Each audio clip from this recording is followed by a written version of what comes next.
আপনারা সবজি নিলে মানামা বাঙালি বলে চলে আসবেন। দেখেন কত রকমের সবজি আছে, বাঙালি বাইরে দোকান করে।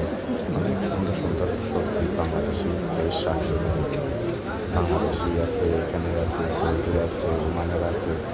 মনে হয় ঢাকা শহরের কারণ বাজার, এটা আমাদের বাংলাদেশের সিম কারণ বাজারের মতো হয়ে গেছে। বিশেষ করে প্রবাসী বাইরে মানামার রাজ্যে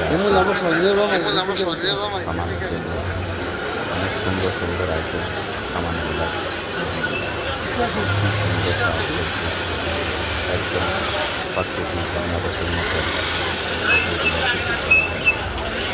যারা অনেকে থাকে প্রবাসে, তাকে ভালো ভালো সবজি পাওয়া যায় না, সেই নানান থেকে আয় সবজিগুলো নিয়ে যায় এবং কত সুন্দর সবজিগুলো সেরকম